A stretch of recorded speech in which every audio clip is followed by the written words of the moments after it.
Hello दोस्तों, स्वागत है आपका आज के हमारे लेक्चर में। मैं sir Gopal Joshi, I am MBBS student. इस लेक्चर में body fluids and circulation chapter की एनसीईआरटी एग्जाम तक एमसीक्यू सॉल्व करेंगे। टोटल नंबर ऑफ क्वेश्चंस है इसमें 16, जिन्हें हम सॉल्व कर लेंगे, उनका आंसर जानेंगे और समझ भी लेंगे। ठीक है ना, स्टार्ट करते हैं। पहला question, first question is which of the following cells does not exhibit phagocytotic activity.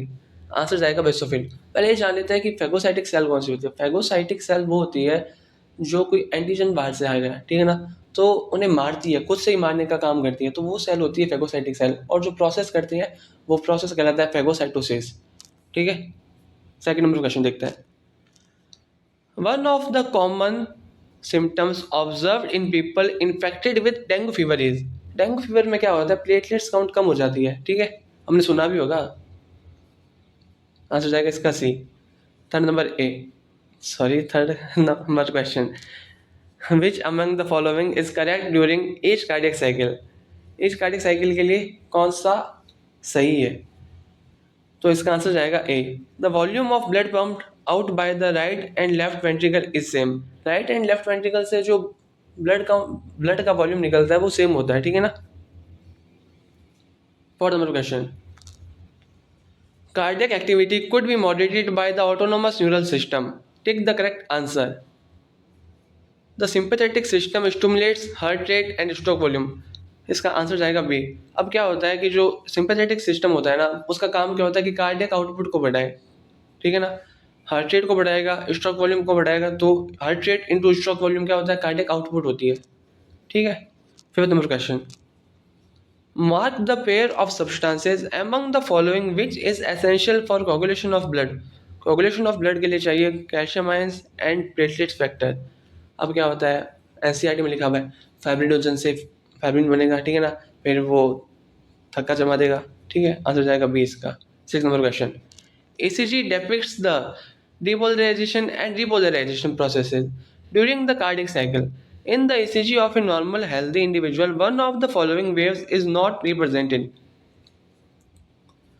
ECG में हम कौन कौन सी वेव्स देखते हैं। एट्रिया का डिपोलराइजेशन होता है, ठीक है ना, वेंट्रिकल का डिपोलराइजेशन होता है, वेंट्रिकल का रिपोलराइजेशन होता है। बट एट्रिया का रिपोलराइजेशन नहीं होता। क्यों नहीं होता, उसमें क्यों दिखाई नहीं देता, क्योंकि जब एट्रिया का रिपोलराइजेशन होता है तो उसी टाइम पे वेंट्रिकल का डिपोलराइजेशन भी होता है। वेंट्रिकल का डिपोलराइजेशन की जो वेव होती है उसकी पीक इतनी ज़्यादा होती है कि वो शो ही नहीं होती एट्रिया के रिपोलराइजेशन की वेव। ठीक है। सेवन नंबर क्वेश्चन देखते हैं, which one of the following types of cells lack nucleus in humans. Answer जाएगा A, erythrocytes. Which one of the following blood cells is involved in antibody production? B lymphocytes. Ninth number question. The cardiac impulse is initiated and conduct further up to ventricles. The correct sequence of conduction of impulses. Impulse का conduction कैसे होता है, उसकी sequence क्या होती है। Right atrium पर, right की ओर पहले एस नोड होता है, ठीक है ना, उस पर इम्पल्स आएगा। फिर राइट एट्रियम में, राइट एट्रियम और वेंट्रिकल के बीच में एवी बंडल होता है, एवी नोड होता है, एवी नोड पर जाएगा, फिर एवी नोड से एवी बंडल पर जाएगा, फिर एवी बंडल से पुरकिंजे फाइबर पर। ठीक है, S node, AV bundle, Purkinje fibre. Answer जाएगा C. 10th number question, the cells involved in inflammatory reactions are. Inflammatory reactions में कौन सी सेल होती है, बेसोफिल्स होती है। 11th question, the second heart sound dub is associated with the closure of. Answer है semilunar valve. Semilunar valve के बंद होने पर सेकेंड साउंड आती है जिसका नाम है डब। फर्स्ट साउंड का नाम है लब। वो कब आती है, जब ट्राइकस्पिड एंड बाइकस्पिड वॉल्व बंद हो। सेकेंड साउंड कब आती है, जब सेमिलुनार वॉल्व बंद हो। ठीक है, इनके नाम भी याद रखना कि फर्स्ट साउंड का नाम है लब, सेकेंड साउंड का नाम है डब। 12 नंबर क्वेश्चन देखते हैं, which of the following correctly explains a phase और event in cardiac cycle in a standard electrocardiogram. Answer जाएगा QRS, complex indicates ventricular contraction. P, QRS, T ये वेव्स होती हैं। P क्या बताती है, atrial contraction. QRS ventricular contraction. T ventricular diastole. ठीक है।